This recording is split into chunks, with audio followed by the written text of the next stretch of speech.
Good morning students. आज आपका topic है भूगोल दृश्य सामग्री में डायग्राम। डायग्राम क्या होते हैं? डायग्राम अगर हम कहेंगे तो एक सांख्यिकी आंकड़ों को जो प्रदर्शित करने के लिए या संख्याओं को आंकड़ों को प्रदर्शित करने के लिए दिखाने के लिए डायग्राम का प्रयोग किया जाता है। डायग्राम के माध्यम से हम ये कह सकते हैं डायग्राम में या रेखा चित्रों के माध्यम से सांख्यिकी आंकड़ों को दर्शाना डायग्राम कहलाता है।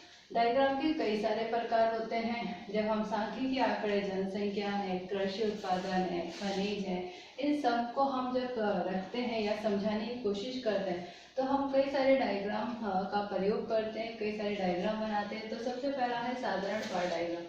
साधारण बार डायग्राम साधारण दंड आरेख भी कहते हैं, जिसको हम आसानी से बनाया जा सकता है। इसमें हम किसी क्या कह सकते हैं कि जनसंख्या को प्रदर्शित कर सकते हैं, कृषि को प्रदर्शित कर सकते हैं, संसाधन प्रदर्शित कर सकते हैं आदि। इस तरीके से जब हम बनाते हैं, हमने कई सारे इस तरीके से एक ब्लॉक बना दिए और इसमें जो ये दंड जो बने होते हैं, ये इनको जो कहते हैं दंड, ये जो दंड बने हैं ये क्या बने हुए हैं? एक ही मोटाई वाले दंड होते हैं। ऐसा नहीं है कि एक छोटा है एक पतला है, ऐसे नहीं होते हैं। ये प्रदेश हमने दर्शा दी, यहाँ पर हमने जनसंख्या दर्शा दी,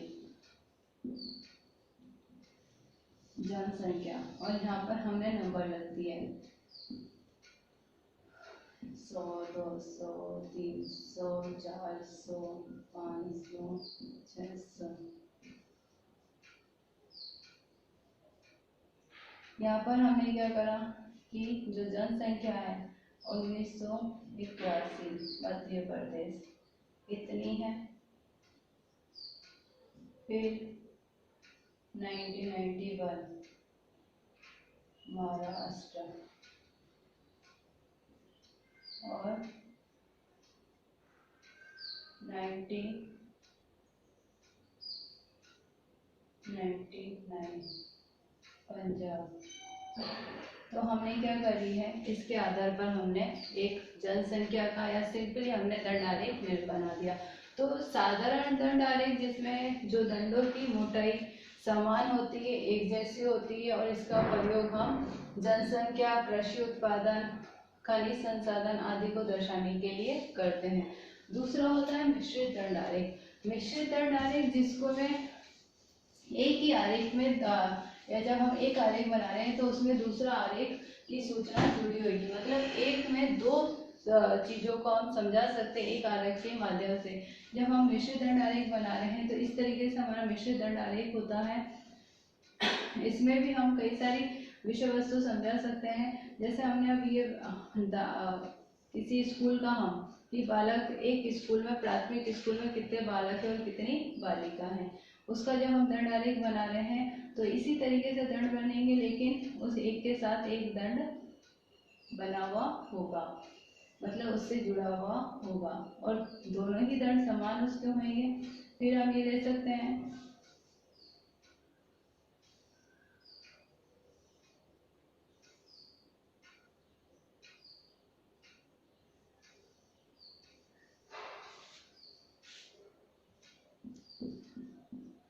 यहाँ पे हमें वही नंबर दर्शाने हैं।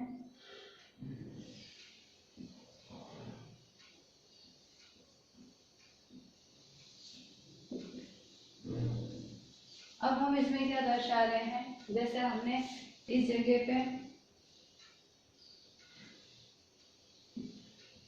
प्राथमिक विद्यालय में बालक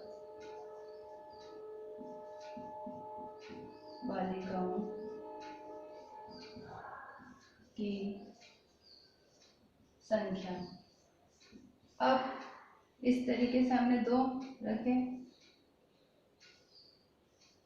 एक में तो हमने इस तरीके से लाइन कर दी, मतलब एक ही आरेख में हम किसकी क्या सूचना दे रहे हैं, दो बातों की सूचना दे रहे हैं कि बालकों की संख्या क्या है और बालिकाओं की संख्या क्या है। तो ये तो हमें क्या दर्शाना है, बालक की संख्या दर्शाएगा, और ये हमें बालिका की संख्या दर्शा रहा है। तो इस तरीके से जब हम कर रहे हैं तो एक पे हमने इस तरीके से लाइन कर दी और एक पे हमने इस तरीके से लाइन कर दी। इसमें कई सारे छायाओं का या हम कह सकते हैं रंगों का अलग अलग प्रयोग करा जाता है, अलग अलग प्रकार की छाया दे दी जाती है। क्योंकि दो आरेख एक साथ जुड़े होते हैं तो दोनों को अलग अलग दिखाने के लिए अलग अलग प्रकार के या रंगों की छाया देनी जरूरी होती है। तो इस तरीके से हम क्या कर सकते हैं, मिश्रित आरेख में 1 से 2 सूचनाओं को प्रदर्शित किया जा सकता है। फिर होता है चक्रारेख। चक्रारेख हम ये कह सकते हैं कि जिसमें चक्र के माध्यम से, चक्र किस आधार पर बनेगा, किसी माप के आधार पर, अनुपातिक माप के आधार पर, मतलब कोण में बदलकर, किसी भी आंकड़ों को प्रतिशत में कोण में बदलकर जब आरेख बनाए जाते हैं उसे चक्रारेख कहते हैं। इस तरीके से हमने एक चक्र बना हुआ है, इसमें हमने औसत निकाला, औसत निकालने के बाद में हमने एक कोण बनाया जिसमें हम क्या कर रहे हैं, इस तरीके से हम उस चीज को दर्शा रहे हैं। जब इस तरीके से कोई आरेख बनता है और उस आरेख में हम फिर उस चीजों जो भी विषय वस्तु जो हम समझा रहे हैं उसको वस्तु को रखते हैं। अब जैसे इसमें अगर हम कई जातियां समझाएं तो अन्य जातियां इधर आ जाएगी, ये जातियों का डायग्राम है। फिर यहाँ पर अनुसूचित जनजाति, अनुसूचित जाति, अनुसूचित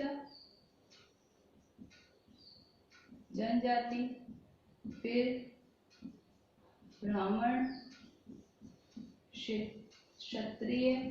इस तरीके से क्या हुआ, जातियों के कि एक ही समाज में कितनी प्रकार की जातियां हम उसका बोध करा रहे हैं। चक्रारेख कोण औसत निकालकर कोणों के माप के आधार पर बनाए जाते हैं। Block pile diagram, block pile diagram में कई सारे एक के ऊपर एक ब्लॉक बनाए जाते हैं। इसको हम कहते हैं कि तुलना करने के लिए सबसे ज्यादा ब्लॉक डायग्राम का प्रयोग किया जाता है।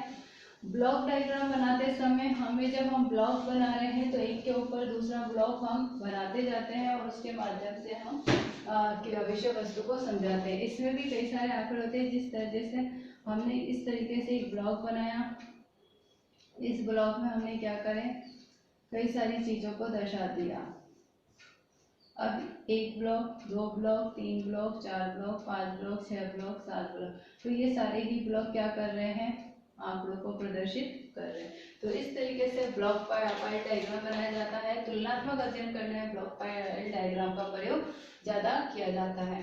फिर है 5वां रिंग डायग्राम। रिंग डायग्राम हम ये कह सकते हैं एक ही रिंग में आनुपातिक माप के कई अन्य छोटे छोटे रिंग्स बनाए जाते हैं। आनुपातिक माप के कई छोटे छोटे रिंग्स, मतलब एक रिंग ऐसे गोल गोल एक रिंग बनाई जाएगी, फिर 2 रिंग, 3, 4। अब इसमें अगर जब हमें कोई चीज दे की क्षेत्रफल दे रखा है और उसको हमें दर्शाना है, तो जैसे यहाँ पर हम दर्शा रहे हैं मेरठ का क्षेत्रफल, नाम लिख दिया। फिर यहाँ पर हमने गाजियाबाद का क्षेत्रफल दर्शा रहे हैं।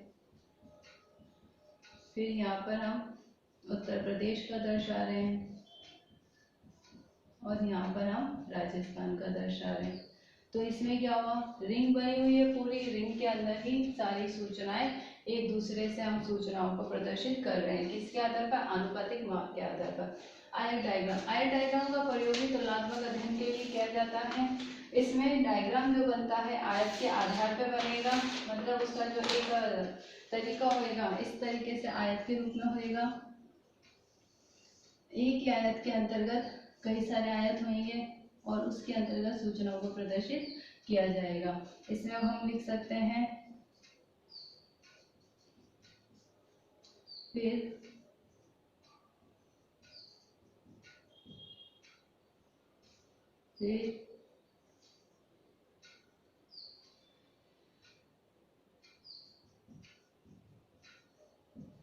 तो एक ही डायग्राम में कई सारी सूचनाओं को दर्शाया जा रहा है।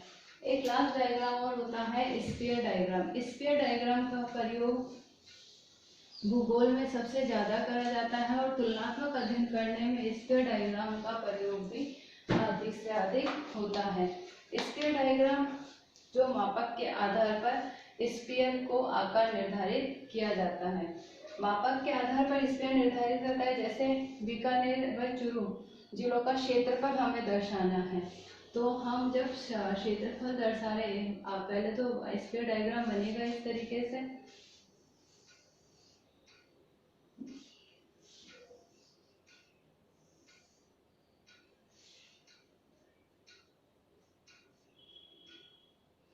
स्फीयर डायग्राम में जब हम क्षेत्रफल दर्शा रहे हैं किसी क्षेत्र का, तो इस आधार पर स्फीयर डायग्राम बनता है।